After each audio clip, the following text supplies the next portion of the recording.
خوشی منانے کا صرف یہی طریقہ تو نہیں ہے نا کہ آپ صرف جناب وہ عورتیں اور مرد اکٹھے ہو جائیں اور عورتیں بے پردگی کا اظہار کریں اور اس طرح کی الٹی سیدھی حرکتیں کریں.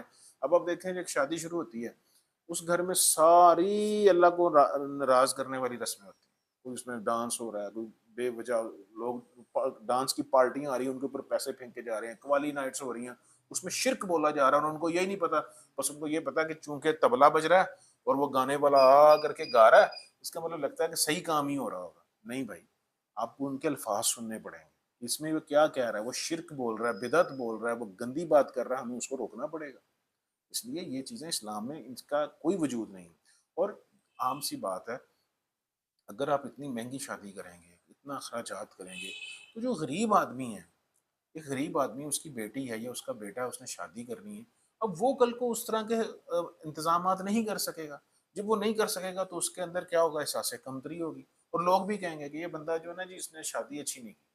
تو ایک مسلمان ہونے کی حیثیت سے ہمیں یہ بھی تو خیال رکھنا ہوگا نا، اگر میں آج بلا وجہ صراف کر کے اس کو اتنا زیادہ اوپر لے کے جا رہا ہوں خرچے کو، تو کل کو میرے کسی دوسرے ایسے غریب بھائی کی کو بھی پریشانی کا سامنا کرنا پڑے گا. مجھے اچھی طرح یاد ہے، میری بیٹی تھی، اللہ اس کو زندگی سے دے، وہ اسکول میں تھی، تو جب اس کی نا ایک برتھ ڈے آئی تو میں نے، مجھے یاد ہے اس کی پہلی کلاس تھی، تو میں نے وہاں پہ نا ایک کیک بھیجنے کے لیے فون کیا پرنسپل کو کہ جی میں نا اپنی بچی کی برتھ ڈے وہاں پہ کلاس میں سیلیبریٹ کرنا چاہتا ہوں، تو آپ نا یہ کیک وہاں پہ کٹوا دیجیے گا. تو پرنسپل صاحب نے نا بڑے افسردہ سے لہجے میں کہا کہ اچھا جی ٹھیک ہے جی، آپ بھیج دیں.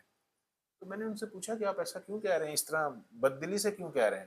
تو آگے سے مجھے پرنسپل صاحب نے کہا کہ میں اس لیے پریشان ہو رہا ہوں کہ اگر آپ تو کیک بھیج دیں گے، اگر ان کی کلاس میں ایسے بچے بھی ہیں جو یتیم بھی ہیں اور ایسے بھی ہیں جو بہت غریب ہیں، تو وہ پھر برتھ ڈے جب آئے گی تو وہ کیسے منائیں گے. وہ اپنی برتھ ڈے پہ کچھ بھی نہیں کریں گے تو پھر وہ ان کا دل نہیں ٹوٹے گا، ان کا احساس کمتری نہیں ہوگی. مجھے یہ بات سمجھ میں آئی. یہ بڑی پرانی بات ہے، یہ تقریباً میرا خیال ہے 2010-11 کی بات ہوگی یا شاید اس کے قریب قریب. میں نے پھر اس وقت مجھے سمجھ آئی کہ اچھا، خوشیاں مناتے وقت بھی ان چیزوں کا خیال رکھنا چاہیے کہ کوئی ایسا غریب یا دوسرا بندہ ایسے اس خوشیوں سے متاثر نہ ہو. جیسے آپ صلی اللہ علیہ وسلم کے پاس ایک صحابی تشریف لائے اور آگے عرض کیا، یا رسول اللہ صلی اللہ علیہ وسلم، میرا بچہ کھو گیا ہے، دعا کیجیے. آپ صلی اللہ علیہ وسلم مسجد نبی شریف میں تشریف فرما تھے. آپ صلی اللہ علیہ وسلم نے ہاتھ اٹھائے اور اللہ سے دعا کی، یا اللہ اس کا بچہ مل جائے، یہ بہت پریشان. ساتھ ہی ایک صحابی ہے اور آ کر کہا، یا رسول اللہ صلی اللہ علیہ وسلم، اس کا بچہ مل گیا ہے، فلانی جگہ پہ کھیل رہا تھا.